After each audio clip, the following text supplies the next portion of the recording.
I want to show you how you can assign materials to an element on your project. Like here we have this tiles material, you have the ceiling material, we have the roofing here, the wood and the stone material. Also have this beautiful interlocking on the floor, and then the painting on the wall. And this is an extruded project. I also added a steel material to it. I'm going to show you how you can do that on your project right here. Now let's just go ahead and open this other 3D project and use this. Now all these have been drawn using a common wall. If you check this and you see basic wall 1, you check this, they are all the same thing. You check this, they are all the same. Now I want to show you, and I've done this assuming that you're working on a project, and you just, because when you draw a wall or whatever you draw on your project, is going to appear with the default properties. After you've done with the model to your satisfaction, you can now go ahead and assign the kind of materials you want, or you can do it alongside your project. So let's just go ahead and group this into this as fence category and just add a painting to it. So we can also change all of these with different materials as I've shown you on the picture.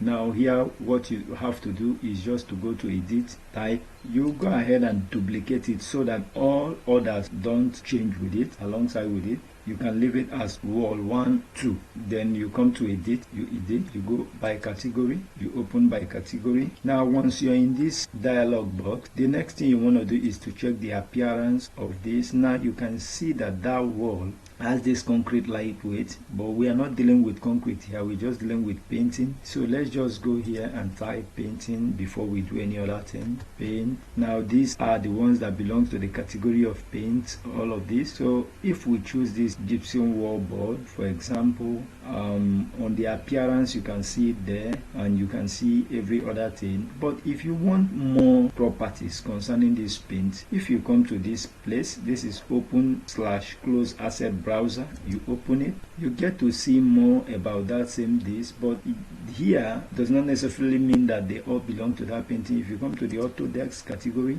just double click the Autodesk category, you get to see, in case you need to add any other fabrics, whatever you want, you get to see it here on this part of the dialog box. But let's just go wall paint. You get to see different categories of wall paint. You see ivory, you see wall text. Just go ahead and just pick one. Let's just pick this and say okay. It's gypsum wall board, but it has some other elements attached to it. So if you go there, you can see that you now have this. If you click on the elements, you see you have that. Then the second thing we want to do is let's just go and change the material of our tile before we can go ahead and continue. I created this using a floor. Go edit. Since it's the only one on the project, we can leave it. There's no point duplicating it. Let's just change it by category. If you check, the previous action we performed is what is highlighted here, and you don't need to proceed with it like this. You need to go and look for concrete, some concrete material. Now these are the ones that belong to the category of concrete. You can choose concrete lightweight. If you check the appearance, you see that it has an image, and this is the color. And if you want more of the image, you can go here. But then if you want more of this, if you check here or you click here and you go to this Autodesk as usual, we are working on concrete, you click here, you can see more of it in an elaborated form, and you can choose any one just in case you don't have any business changing the material to something else, or maybe to tiles or something. But if you want to change it to an interlocking material, you can't find it here. Actually, you have to go to interlocking. But the most important thing is that the category you're looking for, being the concrete category, you already have it. But to get the interlocking material that you need to assign to it, you come down to this place and you see under here, under the image, you come down here. When you click it, open, it takes you into a library where you can look out for the kind of material you are looking for. In order to change that, you can assign any material. Okay, let's just go ahead and assign this. Just click open. Now on this material tool, you can also click on the image and change the scale, or you can call it the sample size. Let's make it 5,000 and just see how it looks. When you change the width of it, the height updates on its own, and then you click OK. You can also tint it if you care by going here and touching the painting also. But if you don't want to tint it, all depends on what you want. You can also open here and check the brightness of it. You can reduce the brightness if it's too bright for you, because at the end of the day, when you render, it's not going to appear exactly like this. It's going to have some slight changes, and the way your adjustment in this place will now determine the final output of your rendering. Okay, let's just go ahead and say okay. Now if you check, you have that over there. But if you're not okay with that, you can change the scale the more. Let's go ahead and use the one I used on that image I showed you. Let's go interlocking. I think that's what I use, or you can pick anything like this. If you have some extra library to your projects, you can always refer to it. I use something like this. You say open, it appears there. You can change the scale. Okay, 5,000 is okay. It's okay. I don't need to touch the brightness. Okay, check that. Or maybe the scale is too small for me. You can go ahead, and all this is just to show you how you can do it. You come here and you come back. Let's change this to, okay, let's just say 12,000 millimeter. Okay, it's going to appear bigger than this. Okay, look at it. I think this is better. That is it. Okay, let's go ahead and change this and change it to a tile materials. Let's turn this to a tile material, and you go edit type, just like you did before. You duplicate it, it becomes wall 1-3. Okay, you edit again by category. Now we are looking for tiles. Okay, let's say this is brick common. We can pick this, check the appearance. Okay, we pick it. When we are here, we can go and expand that and look for tile. Click here, open. We just look for tile materials. This is tile, wall cover. Okay, when you click on this arrow, it updates on this part. It updates itself here, just like this. It updates it here. You say okay. Sorry, you can go back and then change that. I think I have tile, and then you can look for whatever kind of material you're looking for.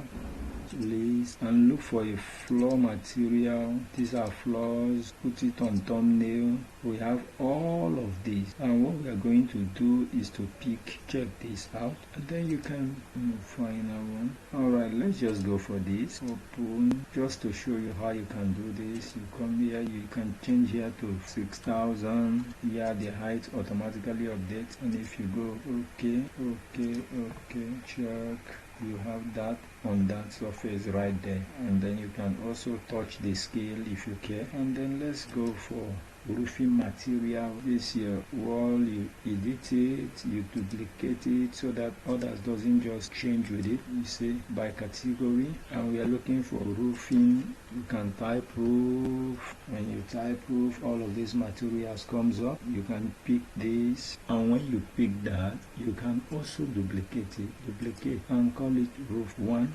Okay, that roof 1 appears here so that the original can still be here. You check the appearance.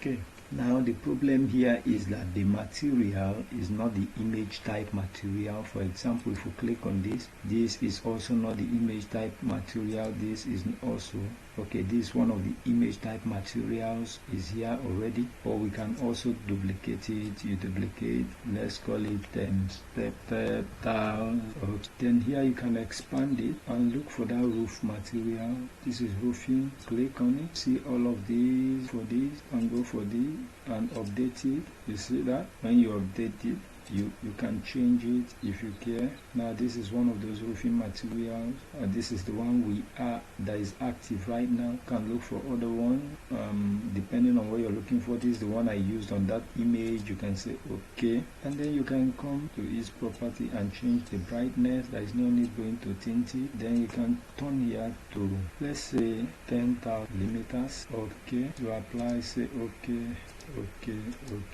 Now you have that roof material over there. And there we go. So finally you can see we have actually assigned materials to all of these walls, and I have also created something like this using the extrusion method and assigned a material of steel to it. If you look closely, actually the extrusion method, I have a related video where I thought about how you can use the extrusion to create roof and stuff like that, though it follows the same principle, because this I had hosted it on this wall and extruded it. But then how did I assign the material to it? I did it by clicking on it, it did in place, and then you come and select it once more, and then you now see this material. You click and you see steel. So when you enter steel, you see all manner of steel. You can select one. Let me select this. If you go finish, you see that it has changed to that shiny steel object. So that's how to assign it. Now finally, what I want to show you now is how, apart from assigning materials to it, you can also paint a particular element. And how do you do painting? You come to your modify tab here, you check this box that is here, this symbol that is here. If you drop it down, you see paint, you see remove paint. If you go paint, you see all the materials that are painting, including the ones we set up and the ones that came by default. They are all here. Say for example, I want to paint this side of the wall. If I click on this copper and just tap it, you can see I've changed the color of that wall to the paint. But that I've changed the color of this does not mean the material has changed. This is what I mean. If I click on the material and I go edit type, edit, you see it's still the same gypsum wall board, which is white in color. It means it has not changed. And again, the paint can be removed. And how do you remove it if you don't need it again? You can come here and remove paint. You click on it, the paint goes off. Now, what's the essence of painting? You can be working in a project where you find it difficult to change